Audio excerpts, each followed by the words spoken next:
After you earn a click from an Amazon customer and they're looking at your listing, how do you keep them on the page and make sure that they convert instead of bounce, and then your advertising cost goes up and you've lost the sale and your conversion rate plummets? Well, there's a couple ways to do it, but one of the best ways to do it is through a unique selling proposition.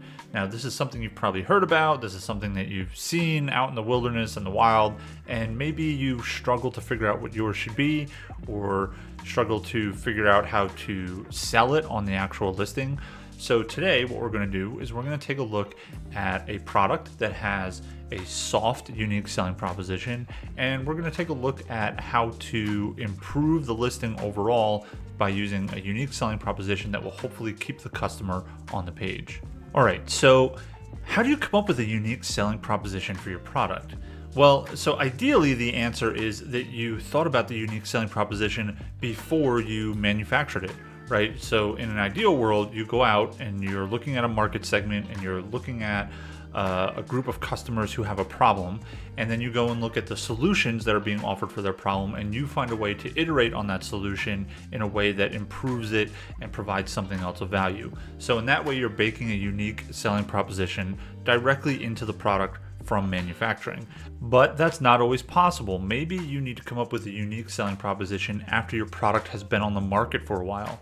Maybe competitors came in and they copied your design, and so now you have to find a new way to spin it or position it or make it seem like it's a little bit different.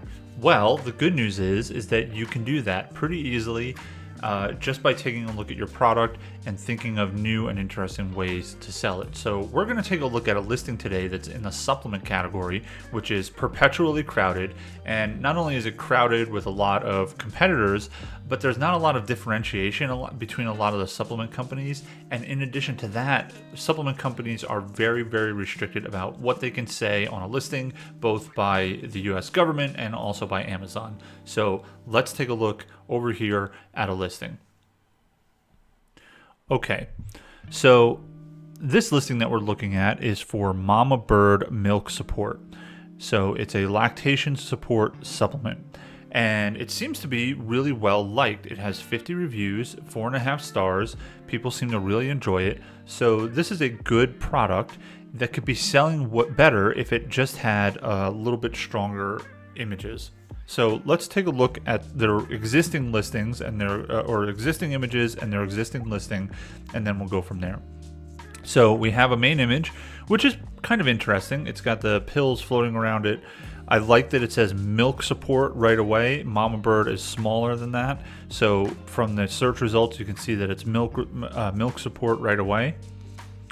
But then we get to image number 2. Now let's talk about image number 2 for a second. If you think about, from a conversion perspective, the second most important image, it would be image number 2. Okay, the customer sees something they like in the main image and the title, they click through to the listing, and immediately they're going to go to image number 2 to kind of understand what it is, if this is what I'm looking for, and so on. So image number 2 makes it really important. Now, when we optimize listings, we try and put the unique selling proposition right in that second image. But in this case, what they've done is they put the nutritional information, which is a curious choice. Let's go back and take a look. So they put the nutritional and supplement facts in here, which we've worked on a lot of supplements before, so we understand that that's crucial, and it's also required by Amazon to have in there. But having it in there as the second image doesn't make a lot of sense. They're also popping in a lot of benefits, but they're really small and they're along the sides here. Vegan, non-GMO, no artificial colors, etc. Third-party tested. These are things that you typically see in supplement listings, but not arranged like this and not in the second image. Now, if we go to image number 3, we start to see something that starts to look a little bit more like a unique selling proposition. So we see some transformational copywriting. So feel confident on your nursing journey. I like that a lot. Boost natural breast milk supply is a great benefit. enhance the quality of your breast milk is also a great benefit. So this is starting to feel a lot like a unique selling proposition. But as you're about to see, this is not really their unique selling proposition, because I bet if I pulled up other supplements that are competing with this one, you would see a lot of this same language. And even though it's true, even though it's transformational, even though it's pretty good copy, it's not very differentiated.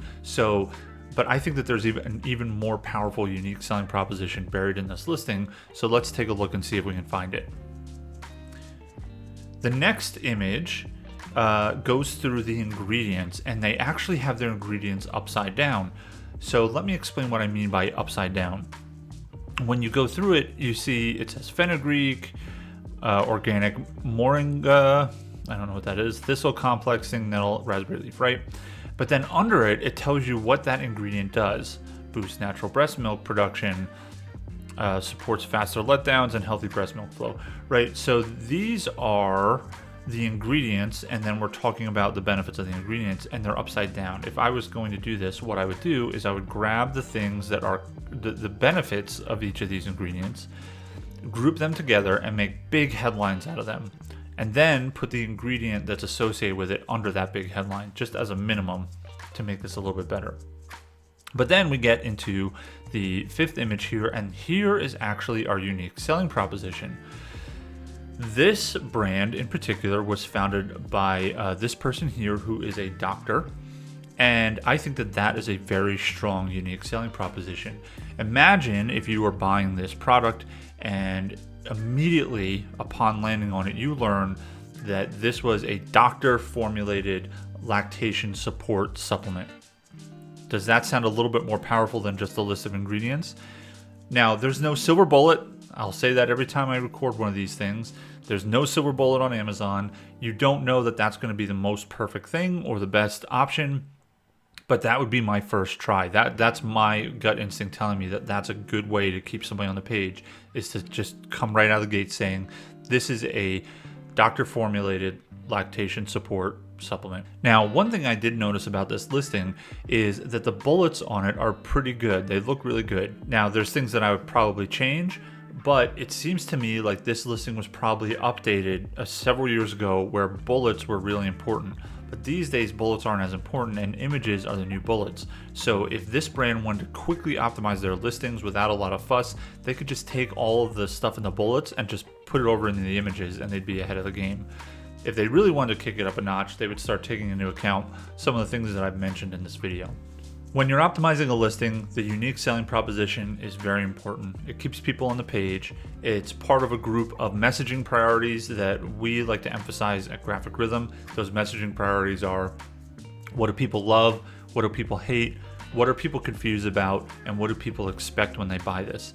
And with that and the unique selling proposition, if you're able to hit all of those points in your images, you are more likely to get a sale and a conversion. All right, so that's it for this audit. If you would like to have me audit your listing, go to amzbrandaudit.com. See you later.